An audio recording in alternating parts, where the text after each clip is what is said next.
Today, I'll be explaining why the concept of mind over matter is so important to me, or the motto, I guess you would call it.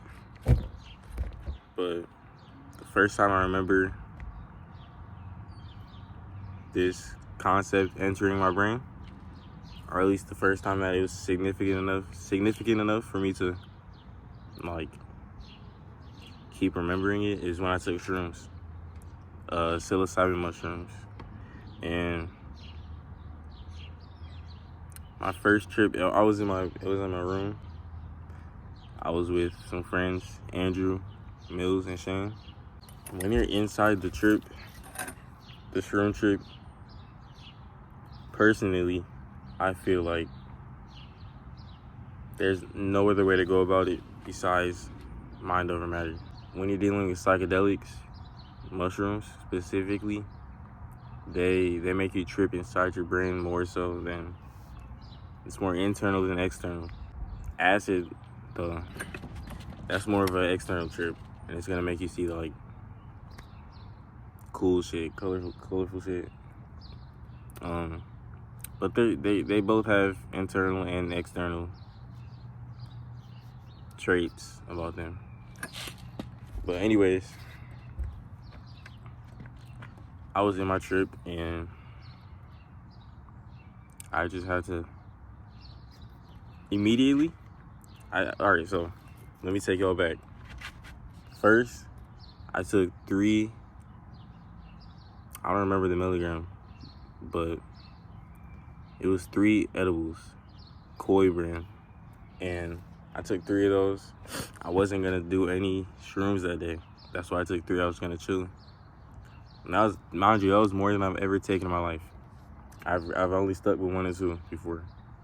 So I took 3, and then Andrew and Shane, they were about to do shrooms. I was like, fuck it, I'll do shrooms too. I just felt like doing it that day. And so he gave me 1.5 grams of shrooms. He measured it out on my scale. And it was caps too. Caps are more potent than, supposedly caps are more potent than the stems. And so my shit was like mostly caps. So I took them, and I just felt weird for like the first 30 to 45 minutes.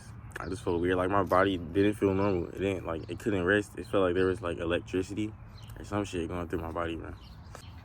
After that, like, stage, my hands started getting like, my hands and feet get super sweaty.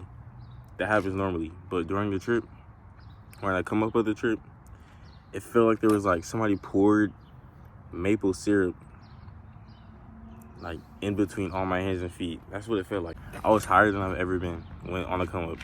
I immediately felt the highest I've ever been off any weed, off anything in my life. And that was scary. So I just had to tell myself that I was okay. And I laid back in my bed and chilled. And there were some more people around, like Eli.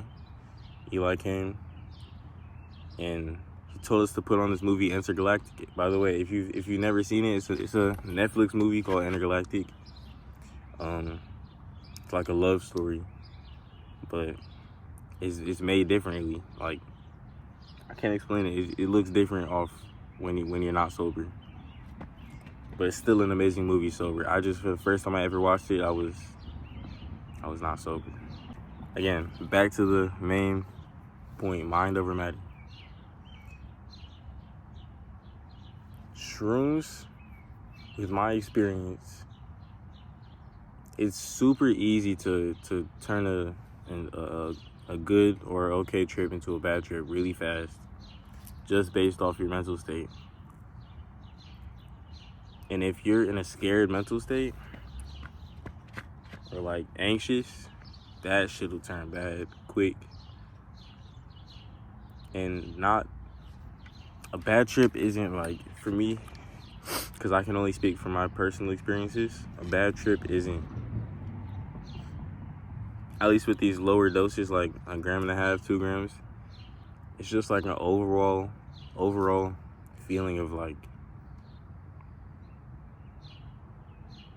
I I don't know. It's just too much. It's overstimulating and overwhelming. Like all 5 of your senses are like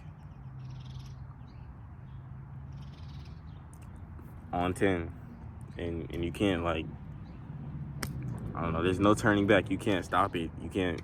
It's not like, I don't know. It's nothing like I've ever experienced, because you can't stop it. It's there and it's apparent. Which is why you have to keep going back to mind over matter whilst you're experiencing all of this new stuff. When I was watching the movie and I was tripping kind of bad, it was just intense. That's the word. It was intense. It was super intense. It wasn't a bad trip, but something could have definitely kicked it to turn to a bad trip. But I was watching the movie, Andrew and Shin. I felt like I was inside of the movie. I felt like I was living the actual plot. I was interacting with the characters. I was experiencing what they were experiencing. And during that, I would have like glimpses of like an image of my mom and my mom's friend popping into the room and telling me, just watch the movie. Like whenever I would feel myself kind of get out of control, that image would pop back in my head and be like, just watch the movie. I would visually see them popping into my room, like opening the door and be like, just watch the movie. And a cloak going back. I'm like, bet, oh, just watch the movie. And that shit worked. And a part of me thinks that was my subconscious telling me to chill out and not, you know, not have it be too overwhelming. But that was my first instance of mind over matter. I didn't mean for that to be like a whole shroom story trip. First time shroom story trip, but it was. So even scientifically, there's two parts of your brain. Your subconscious, which is you talking. When you have inner thoughts, that's your subconscious. That's one part of your brain. There's another part of your brain that subconscious talks to.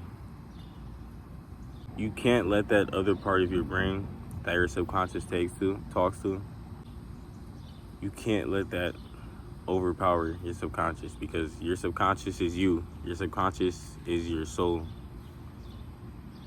That's what you're made up of. When your body dies, that's what's left, your subconscious, in my opinion. And so you sort of have to take control of your mind. You can't let like small shit, like you can't let people make you mad. You have to say mind over matter, because what is somebody making me mad for when I could have peace within myself?